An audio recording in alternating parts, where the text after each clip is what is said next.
Greetings YouTube, I'm Mitch Goth, and today we'll be discussing dowsing rods. Dowsing rods are remarkably simple tools, but they've got a colorful and complex history, and have been used for countless purposes over time. But what, if anything, do they actually do? Well, let's get into it. The act of dowsing dates back for hundreds of years, seeming to originate from Middle Ages Europe. Even as far back as the early 1500s, there are records describing dowsing that was done for a variety of purposes. The most common early use for dowsing techniques was to find underground resources like metal deposits or groundwater, with the first indications of its use for finding groundwater being recorded in 1568. But dowsing was a controversial act in that era, with the writings of Martin Luther identifying dowsing as a process that broke the Christian's first commandment. By the mid-1600s, some religious circles identified dowsing as an occult act or an expression of satanic behavior. For many years, people were uncertain as to how dowsing worked, even though many swore that it did. Many believed that underground resources such as water or minerals produced a certain energy that the dowsing rods could react to. While science of the era could not easily prove or disprove this, as time went on, answers became clearer. By the late 19th century, researchers into dowsing began to figure that unconscious movements actually created the rod's reactions, though interest in the practice continued. Farmers and ranchers in Middle America continued to use dowsing into the early 20th century as a means for locating spots to dig wells. Even later, soldiers in the Vietnam War used dowsing to attempt to locate underground tunnels as well as buried mines and other weapons. And not long after that, in the late 20th and early 21st century, dowsing found a new use once more as a tool for paranormal research.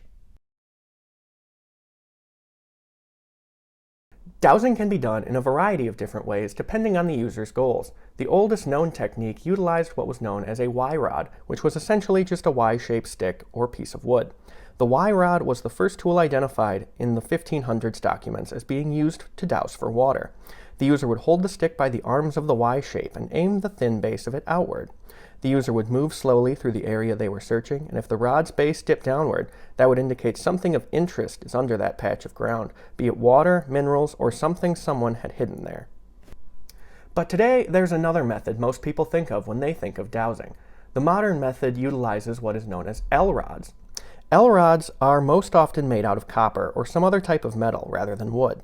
L-rods are commonly used to find groundwater and are the type most often used in paranormal investigations. The idea for groundwater is similar to the Y-rod, only the two L-rods are held apart and allowed to swing from side to side.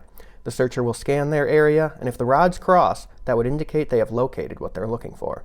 In the paranormal field, the rods are held similarly and allowed to swing, and can supposedly be moved apart, crossed, and aimed around by spirits to respond to ghost hunters' questions. Now that we've gone over the history and the process, let's talk about the most important part. Does it really work? Regardless of what you're using them for, dowsing rods continue to stir controversy. Scientists and researchers over the years have found that above-ground clues like ground elevation, plant life, and hill structures could help explain how dowsers found their underground goals. Others claim it was always just a simple matter of coincidence and chance. And when it comes to communicating with the dead, another concept often comes up, the ideomotor effect. If you happen to catch my recent video on Ouija boards, you may already be familiar with this effect, but what it essentially is your body moving unconsciously in subtle ways. So your arms or hands could be moving without you even realizing that you're doing it. So if you think you're catching spiritual responses through your rods, it is possible your body is doing that work for you and you wouldn't even know. It's for this reason some investigators choose to avoid utilizing dowsing rods for their ghost hunts. However, others still swear to their efficacy, saying they respond to other people's questions with the answers rod users could not have possibly known themselves. So there you have it, a quick rundown on the history, the process, and the reality of dowsing rods. So be sure to watch out for my next video as we continue to work to make the paranormal normal. Thank you for tuning into today's video. Be sure to give this video a like, hit the notification bell below, and subscribe if you haven't already. I've also got links down in the description to find the Paranormal Normal on Facebook. There's always new stuff being posted there and new community discussions to follow. Now it's time for a sales pitch. Along with being a paranormal investigator, I'm also a prolific novelist, and in fact I published a novel recently that I'd like to tell you about. It's called Tether, and it is a sci-fi time travel adventure currently available on Amazon in Kindle, audiobook, and paperback. There's a link down below for that as well if you'd like to check it out. To those who have watched this far, I sure appreciate it. Till next time.